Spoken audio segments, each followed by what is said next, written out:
Good afternoon, everyone. As we approach the end of this year's symposium, I hope you've gained some valuable insights on this year's theme, Shifting Global Power. My name is Leonardo Corsaro, and I'm in the organizing committee of the St.Gallen Symposium. Over the past 9 months, I've been responsible for managing the partnerships with the Swiss partner companies, especially with the insurance providers. And throughout all the meetings, I was able to gain insights into an industry that I had no clue about. And one thing that especially stood out to me is how the advancements in the medical industry allow for the insurance company to provide for more personalized services to their patients. However, these advancements come to a cost. In fact, since 1999 in Switzerland, the average cost of an insurance premium has raised by 110%. And this raises the question to me, so who really benefits from these advancements? The ones who can pay for them? And even in a wealthy and progressive country like Switzerland, many people struggle to afford the mandatory monthly health payments. And meanwhile, the Swiss health insurance companies report millions, if not tens of millions of profits every year. And these figures keep rising every year. Are these profits coming at the cost of social health? And is this what we consider value added in the healthcare industry? I firmly believe that it's not sustainable to let the system run its course. We need a more balanced solution that addresses the rising costs without compromising innovation. So, as we look out to the future of healthcare, I would like to ask one question. How can we find a balance between transformative medical treatments and the realities of affordability and access of everyone? I would now like to hand over to Professor Alexander Geissler from the School of Medicine at the University of St.Gallen. Thank you.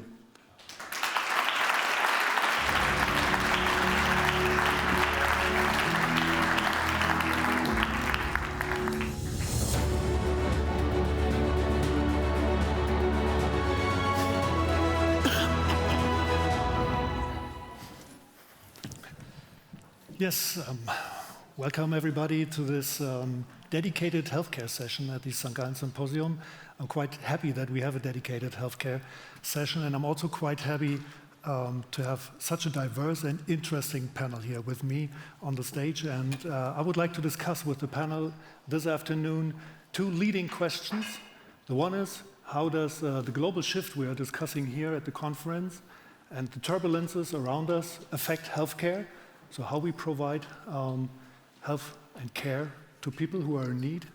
And the second question, does innovation really help us to tackle the challenges we are facing in healthcare, like universal health coverage, aging societies, increasing costs, increasing demand, and how the different sectors we have in healthcare really benefit from technology and advancements in technology. With me here on the panel, we have Suneeta Reddy. Suneeta Reddy did a long way from India to join us here on the panel. She is the managing director of Apollo Hospitals, which is an integrated care provider, one of the largest one in India. Apollo Hospitals is serving nearly 150 million people in India, so quite a huge population. Besides her, we have Thomas Schinecker. He is the CEO of Roche, a quite known company. He's a nature scientist, I just read, which is interesting for a CEO of a pharmaceutical company. And we have Daniel Nagel with us. Daniel is founder and CEO of FAQ Health. FAQ Health is a company which tries to improve health literacy, especially for the youth generation, by modern, let's say, health communication techniques, right? So that said, I would like to enter our discussion with some impulses from your side. Maybe first with the first leading question, so how the global shift is affecting healthcare, and especially your business and the way you think about healthcare. Maybe, Suneeta, you want to start? Thank you. I think you're playing the diversity card here. So let me start by saying that For us, healthcare is not just a statistic. At the core of it, it represents the very fabric of society. So we think of it as social infrastructure. And when you talk about global trade and the shift in policy, for India has really come a long way. In the 1980s, 80% of all Indians who could afford it would go abroad for treatment.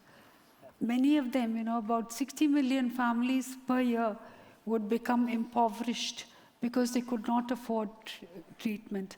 But if you look at today's data and the numbers, it's transformed. Life expectancy has almost doubled in the past 40 years, from 36 years to 76 years. But beyond that, infant mortality has improved by a factor of 4.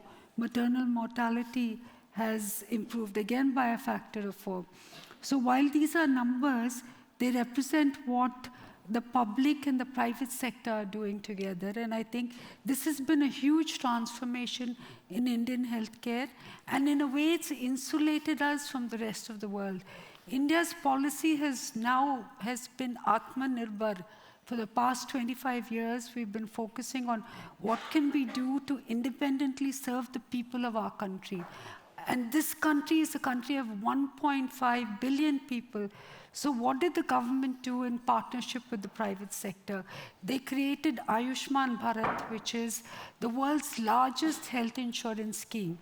It covers about 750 million people and covers it digitally. So they all have a unique identification number, which the private sector was happy to work with the government on. But beyond that, if you think of the application of technology, there are about 450 million health records that are available. And this is portable, so they can take it from state to state, from city to city. 31,000 hospitals empaneled, about 100,000 doctors who are working within this system. And over, the size of this sector is about $114 billion. The government now only needs to spend about $4 billion on healthcare expenditure, because it is a subject where the private and public have come together to make sure that we lift the quality of life of all Indians. And today, we attract people from 147 countries to India because of the process innovation that has happened and because we focus on world-class clinical outcomes. Great, thank you. So quite a big advancement in India.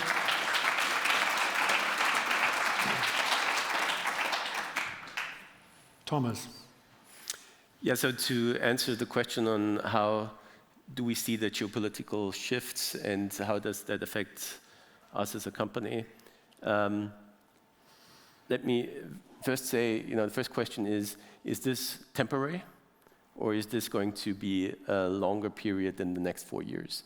And it is our assumption that this is not just a temporary situation, it's just a different world that we're living in, and we have to adapt to this new world. And then the question is, how did it get to this place? And I can say, and what's the intention behind it? I would say the intention is for countries like the US, but some other countries as well, to localize more manufacturing out of 2 reasons, really. One is to create more jobs, economic growth in those countries, but also the second reason is out of national security. And where does this come from? This, I would say, comes from also the time during the pandemic, because during the pandemic, what you saw already was a huge trend towards this protectionism.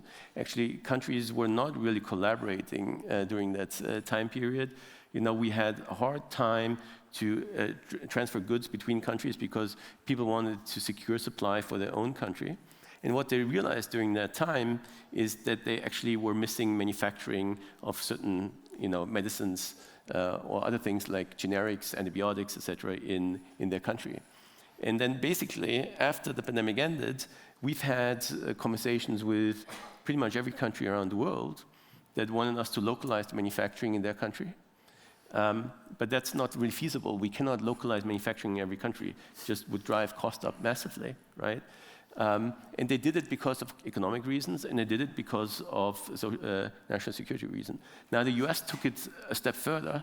They really force companies to localize more. Now I would say as Roche, we are probably in one of the best positions in the industry because we already have 13 manufacturing sites in the US, because the US is a big market for us.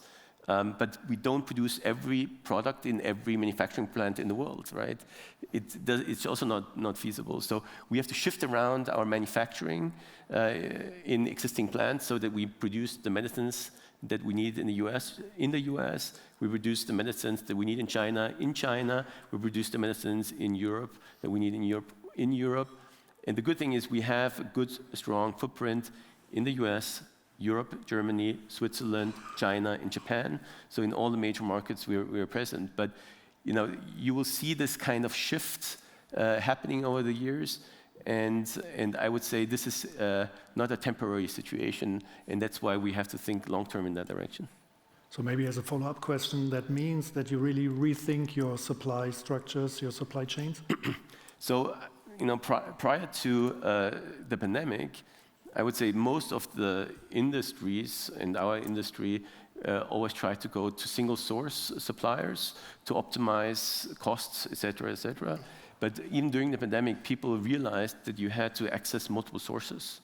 So even in the pandemic, we diversified our sources because simply the one supplier that you had didn't have the product. So you had to kind of make sure that you get access to multiple suppliers. That's already what happened during the pandemic, but even more after the pandemic, we made sure that we had multiple sources for our suppliers. And I think this is what we just have to live with. Okay, and will this increase the price of the pharmaceutical products? I do think that it comes at a certain price, obviously, also because if you in the past could produce one product in one country and then ship it throughout the world, you could really make sure that you produced it in the most cost-effective way. If you have to produce it in multiple countries at the same time, even if you already have the footprint, of course it becomes more expensive. Yeah. Okay, thank you. Daniel, what are your thoughts regarding global shifts and completely different angle, but I'm really happy to be here. I'm like a first-time symposium visitor. Just for context, I founded FAQ Health a couple of years ago. We started, and this is very closely connected to the story of the symposium, as a student initiative back then in 2009, and we thought the health literacy of our generation is really low. Back then we started with HIV prevention and literacy content, and we realized people don't know anything about health and it's not even relevant for them. And from there we evolved into FAQ Health, now hosting the largest community on health literacy content in Europe, reaching 6 million young people every month with content that is relevant for them, and really trying to bridge the gap between where young people are today and where the services are. And now, coming to the question of the global power shift, I'm based out of Germany, so maybe I'll start with the challenges that I see. This power shift is not only a geopolitical shift, and I think we have capable leaders on stage further elaborating on this. I think this power shift also influences where innovation will happen in the future, who shapes the norms of it, whose priorities are or whose needs are prioritized, and who has access to innovation in healthcare. So I think it's definitely something we need to talk about it in order to consider all needs of our target audience, for example, and also ensure that everyone has access to it. When we come to the funding cuts, for example, in global health right now, we see that shift in global powers also immediately have could be negative, but could be positive, but in this regard it's negative effects on, for example, the supply for HIV medication in sub-Saharan Africa. So there's definitely a close connection between shifting powers and the outcome in global health. But I also see big opportunities because we can now make use of the largest underestimated power, the younger generation. We have the largest ever generation living on this planet. And I think with young people in positions of power, young people in the driver's seat, and if we really can ensure that their needs are also reflected in healthcare, that we over time will benefit as a whole system, prioritizing access to prevention, health literacy, and ensure that people have access to all the resources that they need.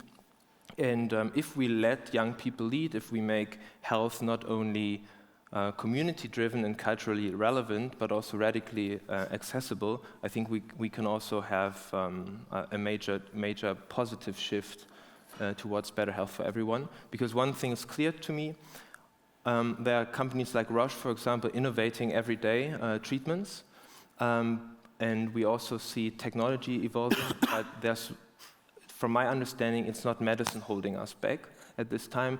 The challenges we face are epidemics of our minds, the minds of policymakers and decision makers. I think here's big potential for improvement moving forward.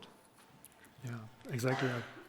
I see go in the same direction, but that brings me directly to the question of innovation and how we bring innovation to the market.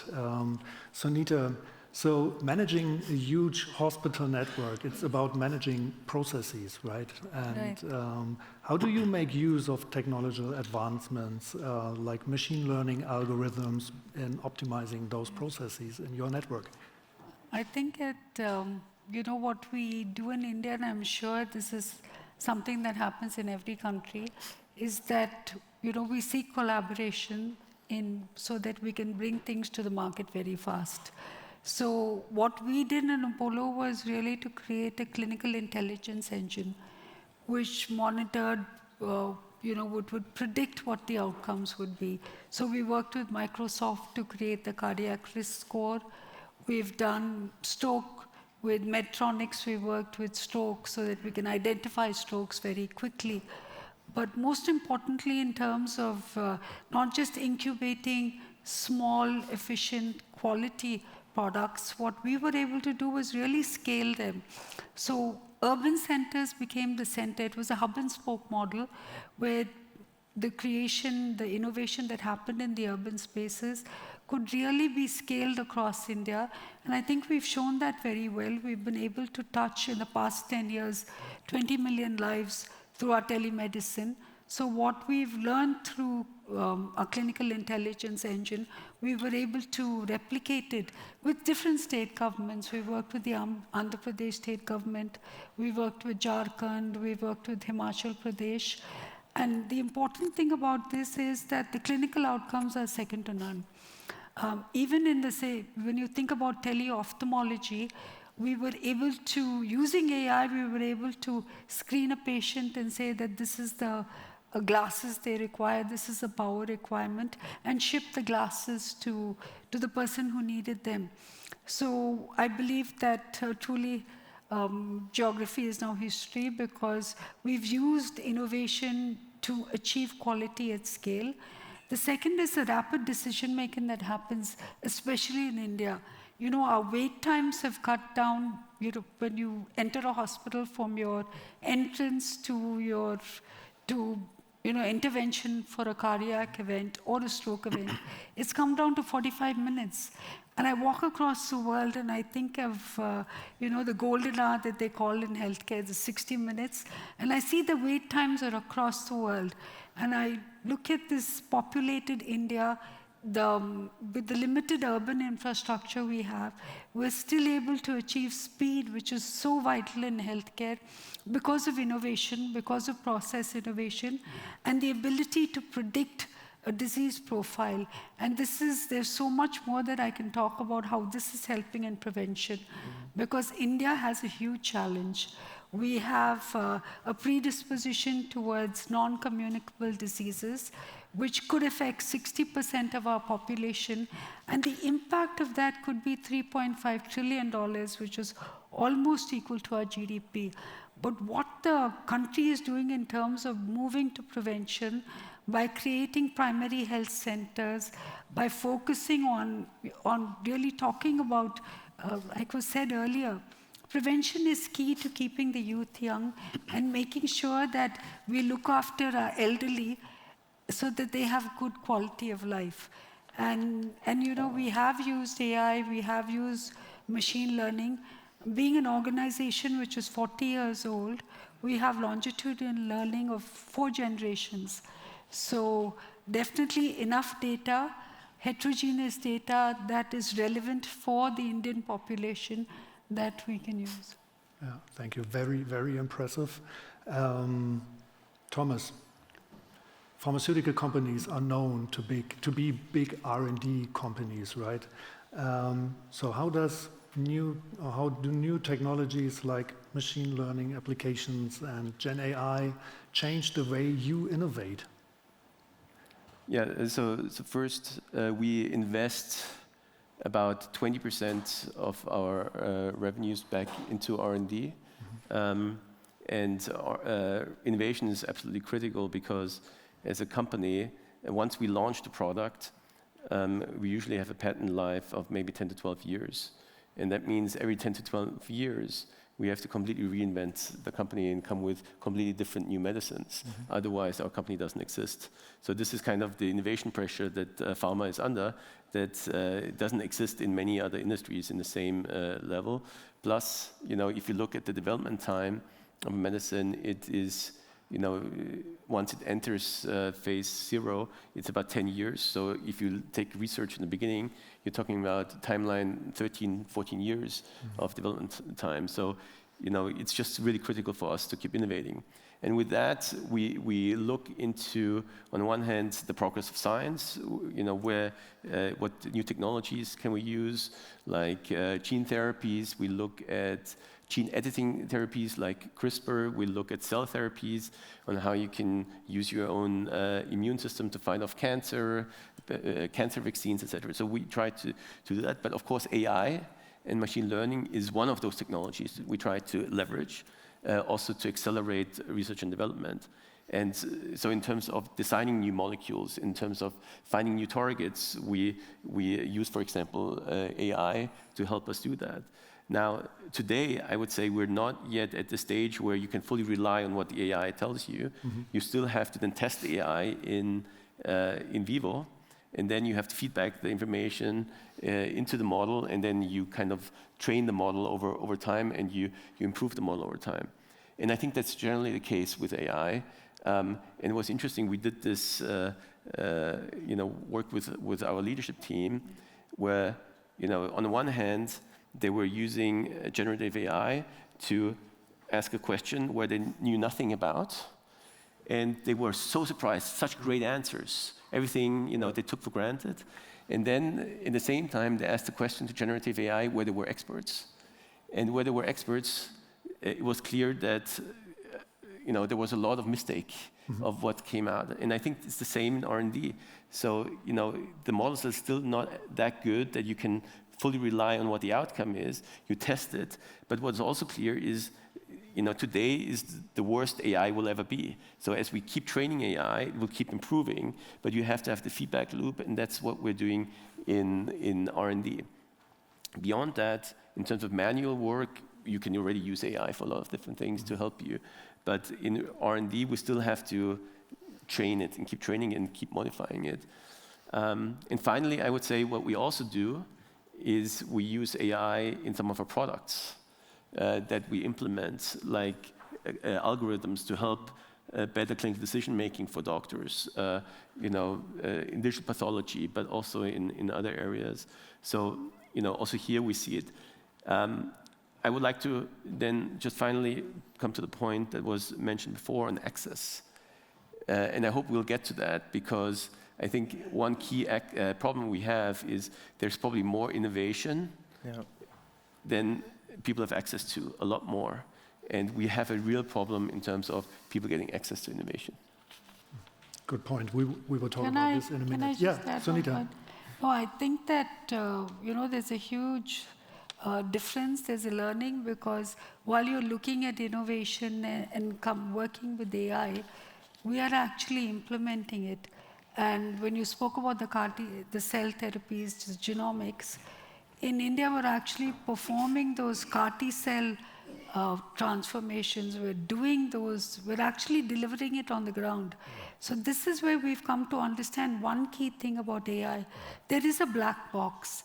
And this black box is where, where the coding comes in, where the machine learning comes in, where the technologists actually play a huge role. But there is a huge difference between knowledge and wisdom. And this is where, the physicians being there at site, the relationship between the patient and the doctor are actually, that is where true, that healthcare really starts to make a difference. So I think it's very important to integrate what the learning is in terms of creating these algorithms, but more than anything else, to be able to work with doctors and patients so we integrate knowledge and wisdom so that we get the best output for the patient. Daniel, how are you using new technologies in your environment? Well, I also try to come to this access piece to make it a little bit more practical. So actually innovation plays a role, and I trust the researchers, the scientists to come up with innovation in medicine. This is nothing where I can contribute to. What we try to innovate is how people understand health information, where they access health information to. And actually my challenge, our daily challenge is that there's a big gap between where the service is, where the innovation happens, and where the patient is. And we really try to invest. I think right now, health happens when you're sick, but it's a long life challenge to stay healthy. So actually, I think we need to bring the resources where people are. We need to make it convenient from a young people's perspective. People, they expect more of an Amazon experience when it comes to their own health. Also in digital health, we often see that there are innovation, but there's no uptake. So I think we need to change the narrative a little bit and need to make health more of a lifestyle and a pop cultural thing in order to make it also relevant for new target audiences. Because I think once there's demand and once people understand what choices they have and what offers out there, they also would demand better innovations, and this would also put some pressure on policymakers when it comes to reimbursement questions and all of that.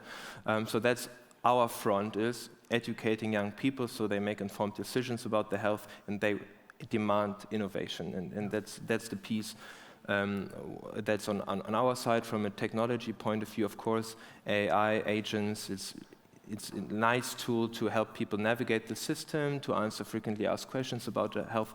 That's on the AI front. On our side, we're producing a lot of content, but I think it's particularly important to make real innovation accessible. Daniel, you just touched on primary prevention, right? And this is a field which is somehow in many countries a bit outside of the health system. Yeah. So I would like to know from Suneeta and Thomas, as you are somehow more inside the health system, can you also contribute to these initiatives for primary prevention? And if yes, how? Yes, I think we certainly can. We've actually done a study on, maybe not on a large scale, where we saw that because of today's consumption habits, the type of food we eat, that Indians, 60% of them are more prone to fatty liver disease. And this was actually a big shock for us. But it's really moving away from an India that was worried about communicable diseases to NCDs. And we are working on prevention. Not only do we communicate, but we work with corporates, we work with the government. The government has also become very proactive in setting up primary healthcare centers. In addition to that, if you have to look at, we have been looking at risk profiles and focusing on these risk profiles which are unique to India. For example, the incidence of cardiac disease, because our arteries are narrower.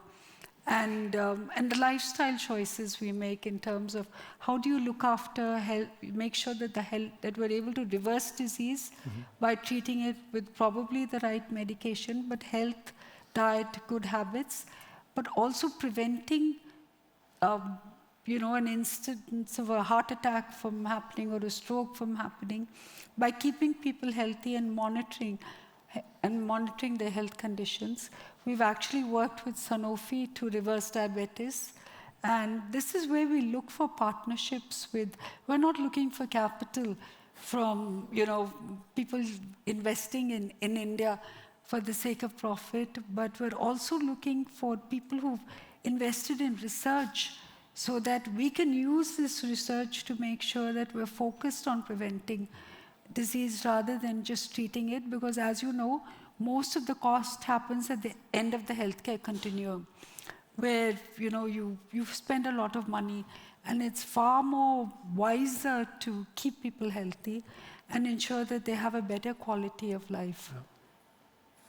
Thomas, what are your thoughts? Yeah, so if you look at rising healthcare costs, and I hope we'll get still to the access question, because I think that's a very important question.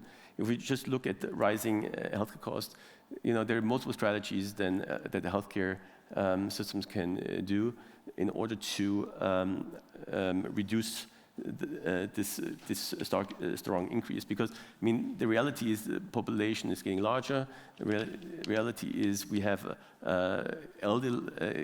the population is getting older, so there's a reason why cost is also increasing. But if you move more towards prevention, if you move towards decentralized care, these are two strategies that you can use in order to also reduce the cost in the system.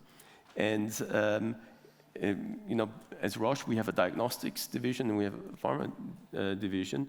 Actually, if you use diagnostics more appropriate in the beginning of care, and especially when people are healthy and you diagnose early, you can rather cost effectively make sure that you actually prevent diseases from actually occurring and the costs going up in the healthcare system. You can do certain treatments as well in the early stage. The problem that I see is that in the system, the healthcare system, the system is not set up to deal with prevention or to work towards prevention. Mm-hmm. The whole incentive system is not set up the way doctors earn their money, the way politicians think, because politicians think usually in a 4-year term, because in these 4 years, that's what the term is, and they don't think about the term of the next politician. Mm-hmm. And in prevention, you have to invest now to reap the rewards in the future, and that's not how the system works. Just to give you one very concrete example, cervical cancer screening. Cervical cancer screening, about 500,000 women die every year, still today, of cervical cancer. It's probably one of the most preventable cancers in the world. It is very well known since the 80s that a virus called human papillomavirus causes cervical cancer. Almost 100% of the cancers are caused by that. There was a person that received the Nobel Prize that has shown that.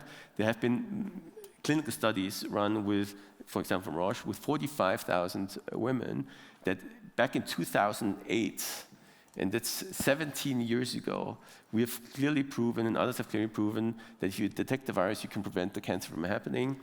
It's still, many countries have not implemented, not even Switzerland. And the problem is that the old test, the PAP test, which has an accuracy just above 50%, is still being used because in the incentives in the system are pro-PAP test and not shifting into a new technology. That's why I'm saying there's so much innovation that is available, but people are not getting access to it because the incentive system is just wrong. Yeah. No, I have to say that India is very different.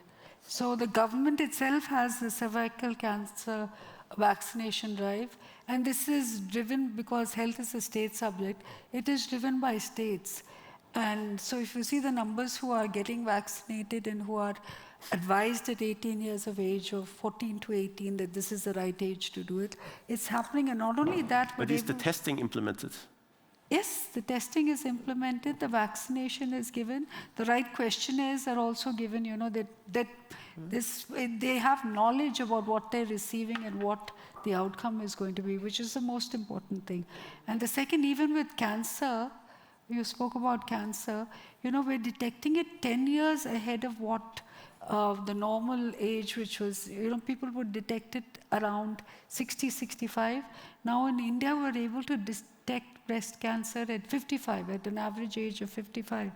So, like you said earlier, detection is very, very important. And the fact that we're now a decade faster in detection is really going to mean that, we can prevent a lot of cancers.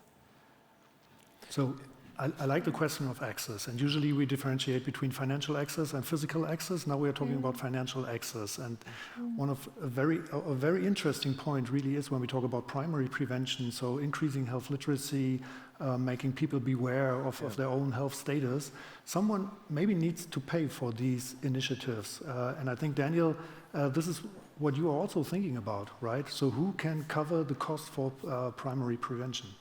Well, that's a good question. Right now, I think it's mostly on the system, like the insurance companies that they benefit from the outcome. But as Thomas said, the whole system is set up in a different way. So we really need to explain to politicians and policymakers that we need to have another system, that we need to prioritize prevention over other interventions. But it's still the case that, the interest is so different that we can't get any closer to that. What we're trying to do is with new forms of partnerships outside the system, not convincing, in Germany, for example, the GBA, which also plays a role in the governing the system and the reimbursement, but working with like-minded brands, insurance companies, come up with lifestyle brands contributing to a certain cause to form new ways of partnerships in order to showcase that we can have impact. So my take is, from our work, is piloting and not waiting for a system to change, but piloting things that we can do and start immediately, and then hopefully someday the system will pick it up. Maybe an idea, or like an example from South Africa, something we did around condom distribution. There was the public condom distribution program is not really successful. The wastage is very high. There are free condoms available. And then we said, why not making it a different condom program? We did a co-creation project with students in South Africa. There was a design competition. We came up with a new, very simple idea, like a new design, and we put this design not only in the containers on campus, but also in the retail shop, because we realized there's social stigma attached to this free condom. But once you can purchase in the supermarket as well, you can't really see someone paid for the condom or got it for free. And we raised funds with a sale of condoms as well. This was really successful because we showed an uptake in condom use. And what we also did in terms of partnerships, we asked Volkswagen in South Africa to produce new fancy condom dispensers for us, because the ones that were on site were not really fancy, and we had not too much of resources. So we asked someone who can produce containers, and that was Volkswagen back then. So what I want to say, there are people who can contribute to something. You need to create win-win-win situations. You need to, I think, also push for new forms of partnerships, because today brands move the needle. It's not authorities anymore from government. It's not religious leaders. When it comes to young people, whether it's personal brands or brands like Nike or others, they move the needle. They influence the behavior of young people. So I think it totally makes sense to work with people who have a say among the respective audience. Yeah. And when we talk about prevention, another very interesting point is how to bring people to really change their behavior, right? Because we know that people who take care of their own health, they're usually very informed, right? And they take care of their preventive measures and so on. But how do you bring the usual couch potato to your preventive measures? So we go where young people are, and just a brief example from a festival, music festival, we bring our contents to music festivals, because we know young people are on festivals, they celebrate, and we wanted to push for breast health. So that's number one. We moved from breast cancer to breast health to really have a positive messaging and also change the narrative around it. And then we set up glory holes on the festival. Don't be afraid, glory holes, and you could touch breasts and detect tumors yourself. And this is how we try to make it very accessible and low effort, more of a competition, how young people can interact with medical information, and we made it a game. And that was really, really successful. People queued in line, and it was really a competition who can detect all the tumors in a certain breast. What I want to say with it, make it relevant, gamified, in a language that is understandable for your target audience. And of course, nudging is a way, incentives of, there's, for example, some insurance companies in South Africa, they incentivize healthy behavior. So when you shop at a certain supermarket and you shop healthy, you might get a discount for your shopping of groceries, because this is a way how they incentivize. But I think you need to somehow think out of the box and try new approaches, new narratives. Yeah. Do you have similar initiatives in India, Suneeta? Pardon? Similar initiatives or thoughts? Oh, I want to work with him. I really Not want yet. to work with you. Oh, we do have some initiatives, but in terms of how do we, for us, it's so much a need, rather than while we're thinking about the future, we need to do it now and make it happen. It's that relevant for India, because I told you the magnitude of the problems that we face. But we are focusing on, innovation in terms of telling. We have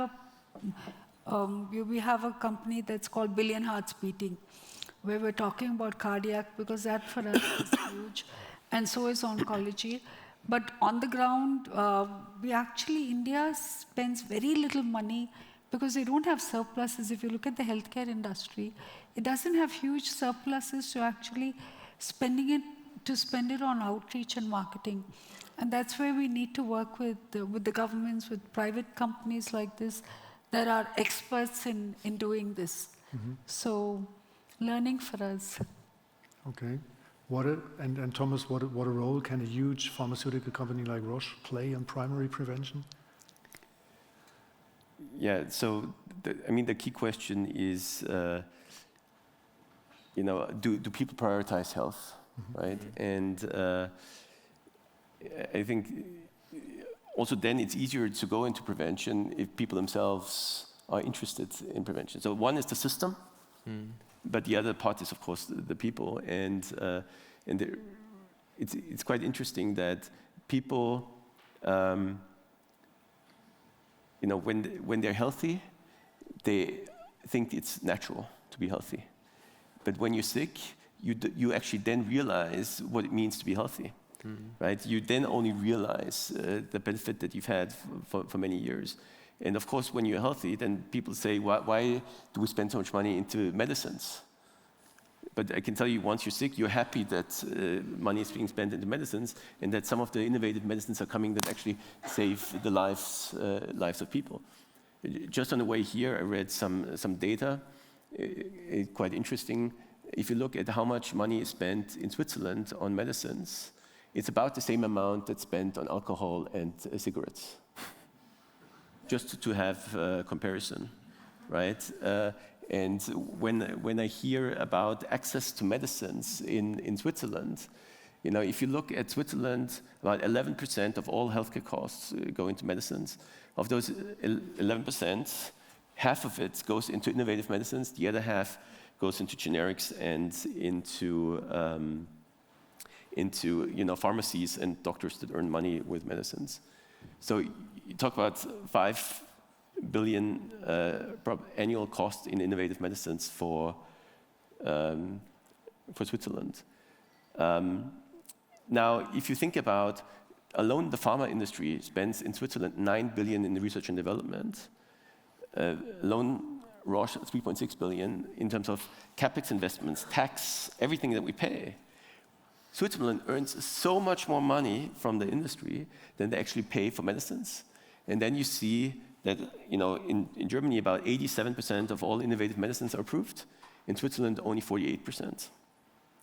You ask yourself why that is, and I think part of it is because when people are healthy, they don't see the need to spend any money on something that you don't need, because you don't need medicines. But once you're not healthy anymore, once you're sick, then I think people realize that it's great to have a medicine available. And I think also people have to shift to this mindset shift, right? It's kind of an insurance that you pay at the time when you're healthy, but when you need it, then that's when it's there for you. But Thomas, that said, is it then of interest for you to be engaged in primary prevention?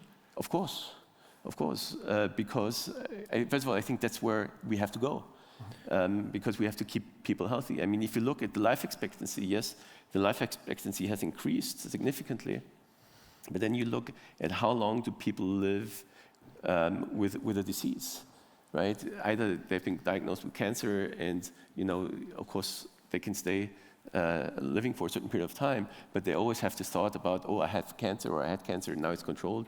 How long is it going to be controlled for? Or hypertension, or other things. So, if we can, hypertension, about 1.2 billion people in the world live with hypertension.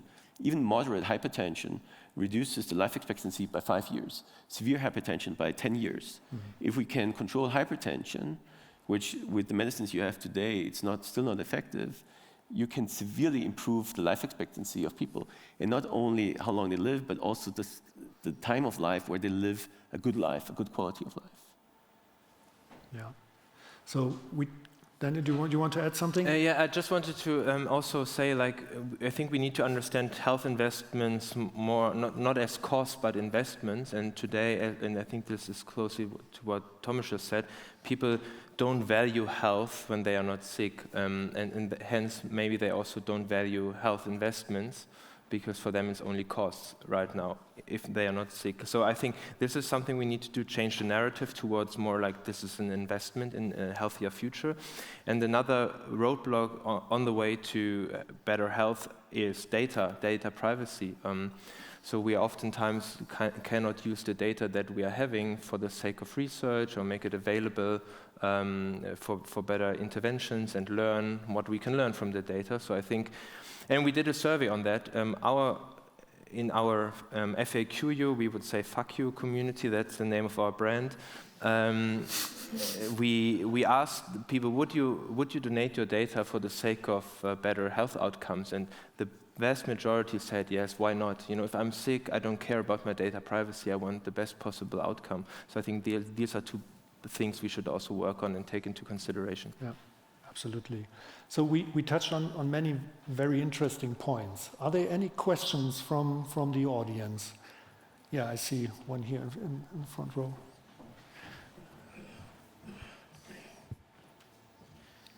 Hello, my name is Alexander. I'm a PhD student in strategy at the University of St.Gallen. I have a question to Thomas Schinecker. We use Roche as one of the prime examples when it comes to strategic alliances. You have a very vast alliance portfolio when it comes to innovation.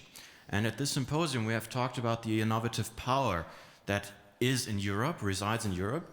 And I would like to ask you, given the changes towards a, let's say, multipolar world, could you maybe provide us with some inside perspectives as to how this has affected the alliance portfolio of Roche and the innovative power that you have, just because you have mentioned like delocalization and so on? Yeah, thank you for that question. So some may know in this room that if we look into Japan, Roche Pharma is not present as Roche in Japan. It's Chugai. So we've made the strategic alliance. We own the majority of Chugai. So all of our products are sold through Chugai in Japan, and we sell the Chugai products ex-Japan. In the US, we had first minority stake, later majority stake in Genentech. And back in 2008, we acquired fully Genentech. And since then, if you look at the US, we are present in the US in pharma as Genentech. We are not present as Roche. So we use kind of this local presence very much and the strategic partnerships that we had in the past to build out our presence, but also our R&D presence. So that's why we have R&D engines in Genentech, in Chugai, but also in Europe and in China. So in fact, if you look at where our R&D organizations are present, it is in the US, it is in Germany, Switzerland, China, and Japan.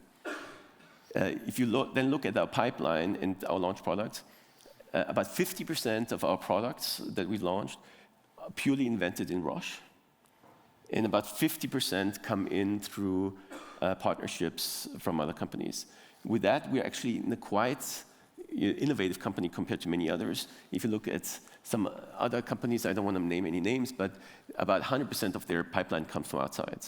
Yeah, so we do have a lot of innovation that's happening through the different pipelines, and I think it's important also because if you don't have a good research organization, they actually are not able to judge external innovation. You have to have good internal R&D people to judge external innovation.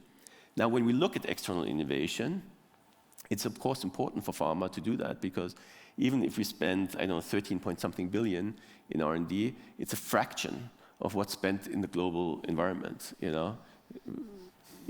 Vast majority of innovation still happens outside. Then when we look at where does the innovation happen, in the past 10, 20 years, I would say the majority of the innovation happened in the US. There was some innovation in Europe. And China was kind of me too. If you look at last years, the innovation in Europe has gone down on external innovation, also because a lot of companies have more trouble getting access to funding, etc. US has continued to innovate, but what really changed in the last years is China. China has probably now overtaken the US in the speed and amount of innovation that's coming out, and really novel innovation. Right? So, I mean, if you look at the last 2 years, we've done 5 deals with Chinese biotechs to get access to some of their molecules. Now, these are all, phase 1, phase 2, and we still have to do some more research. It's not finished product. But here you can see that really you have 2 countries providing most of the innovation today. And that's the US and China, and Europe has to do a lot of catch-up. Thank you. Oh, who was first? I don't know, here at the side.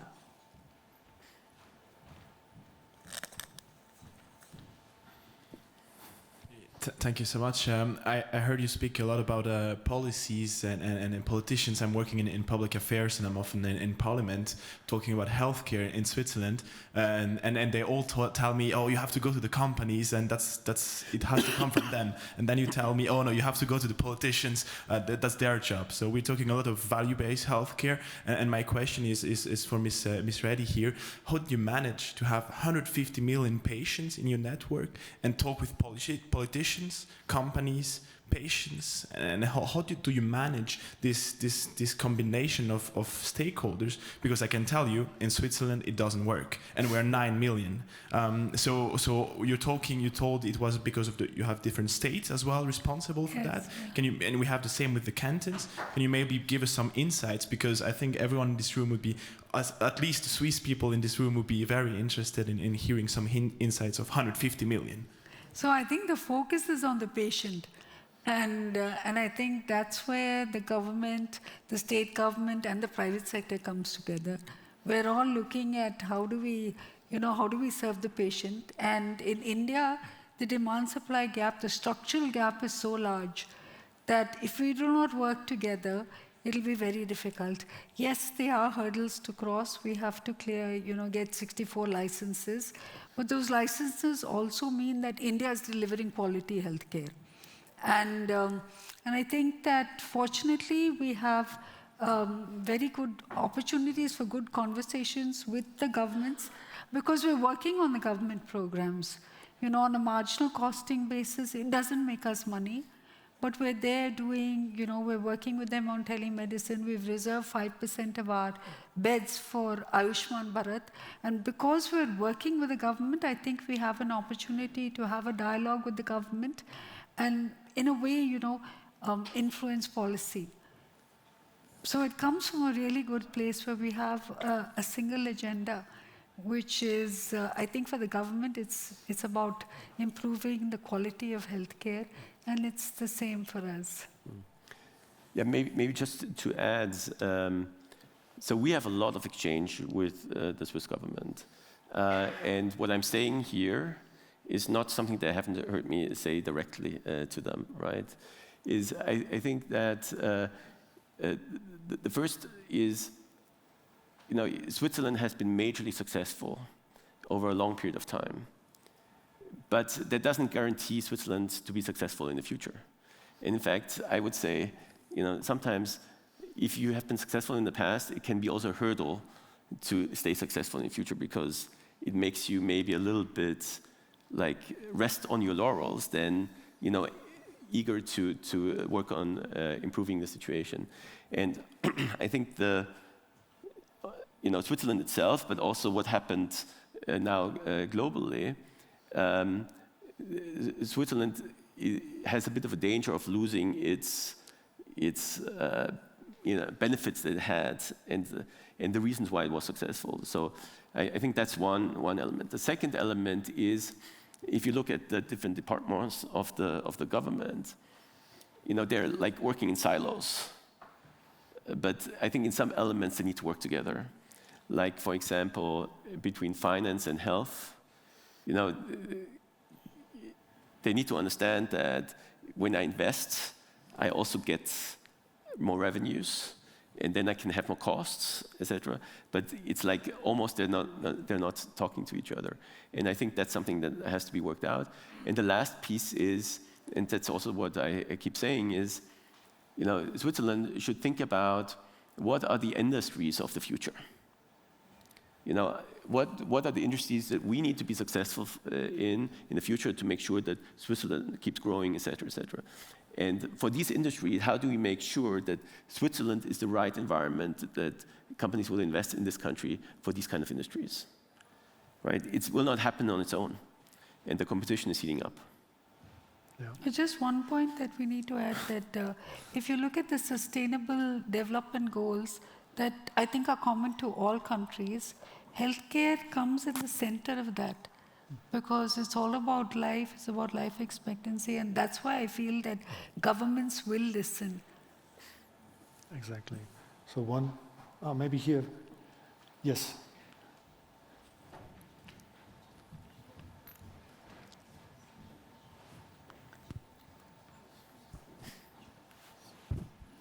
No, the lady with the red suit.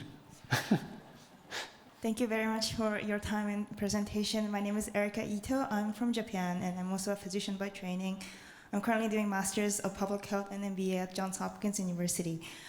So my question is, we talked a lot about business and so also from the policy perspective. When it comes to healthcare field, I feel like patients or people are more reluctant to adapt to innovations. So would you be able to share like specific circumstances or specific challenges you face to implement innovations, and how do you solve that problems? So who wants to go first? Okay, you want to go first? I don't mind. You can go, we'll follow. Okay. Yeah, I mean, when people are sick, they look for innovations, right? So I don't think that's what I see the limiting factor. The question is, how much do they invest themselves in prevention? Because when they're healthy, then it's more like, okay, it's normal. I think it's more the system itself, and there are probably multiple layers to that. The first is a very regulated environment. And there are good reasons why it's regulated, because at the end it's the life of a person. So you want to make sure that the medicine works, et cetera, right? So there's a regulated environment, and this regulation also automatically makes it a little bit more conservative, right? But then I think the last piece, and that's a really critical piece, is the incentives in the system. I think the incentives in the system really steer the system on how it works. And if you don't change the incentives, then people will not go into prevention in other areas.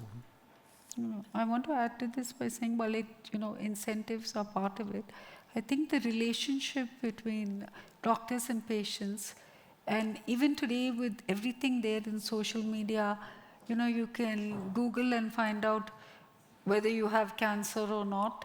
Even in today's world, I think that intimate relationship between doctor and patient, that level of connect and trust has not yet gone away. It's something that we need to build on. And even as we think about innovation, we need to make it deeply personal. So when you talk about treatments, I think the personalization of healthcare is very crucial to people wanting to adopt, whether it's preventive or curative or it's innovative. It has to be very personalized, and this is really what we need to do. Because for the sake of time, trust is really, really important, and I think it's about trust with the practitioner and the good relationship. Full stop. I think that's a really good final words, Daniel. Thank you for this. I thank the panelists for this wonderful discussion.